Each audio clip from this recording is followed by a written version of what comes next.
So my name's Luke. I work for Positive Regard. I'm the head of Positive Regard. It's a support service that's based in the Wellspring Academy Trust. So our trust has 33 schools that are dotted across Yorkshire and Lincolnshire. Half of our schools are mainstream and the other half of our schools are special. And when I say special, I mean special in every sense. So SEMH, AP, generic special, end-of-life care, post-16, the whole sort of spectrum.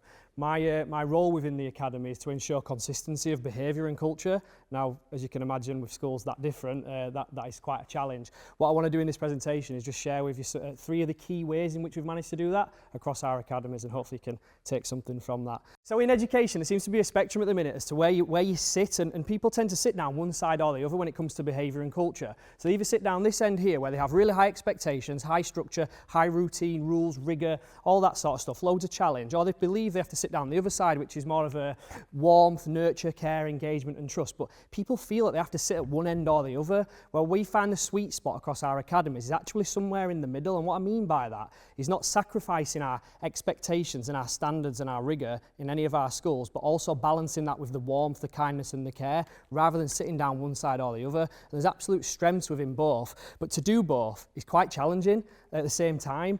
Some of the things in which we've done is we've enabled that in our schools by having a shared kind of, rather than a set of values or vision, if you will, more of a concept that we underpin our practice or hang our practice on. And this concept actually comes from psychotherapy, and it's created by this chap called Carl Rogers. Now, in a nutshell, what it means is removing judgment, taking judgment away, which is easier said than done because we are all naturally really judgmental people. You're judging me right now. Stop it, is what I would say.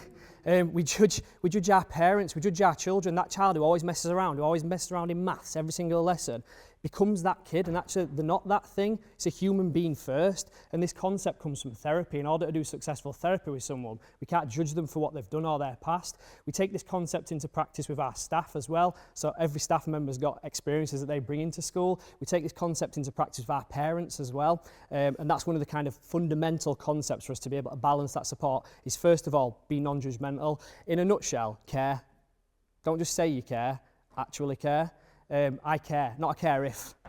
We get presented with some right challenge from the kids, and I'm sure you will do across your academies as well. We have to come back every single day and be warm and caring and genuinely understanding. If we don't, the kids will see straight through us and the rest of the stuff doesn't work. So the first thing is myth busting that balance. So we don't sit down one end or the other, we sit somewhere in the middle, a balance of the two. The second is have unconditional positive regard, remove judgment, don't judge people.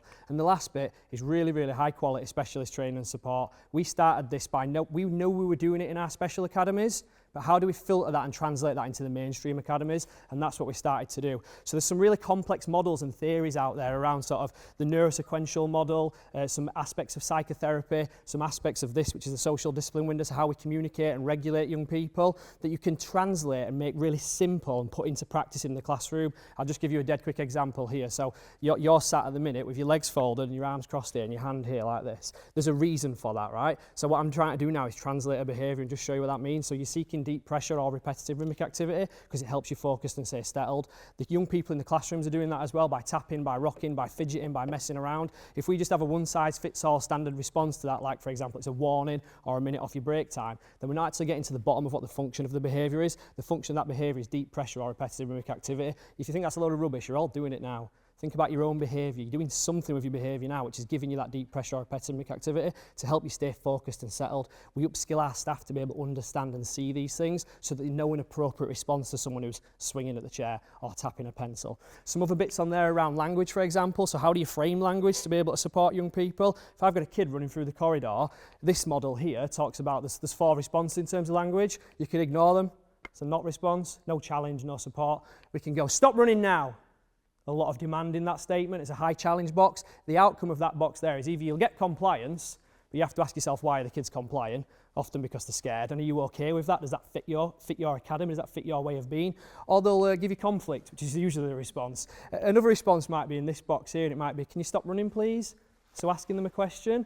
And in that box there, we often reduce conflict because we're not being as sort of challenging.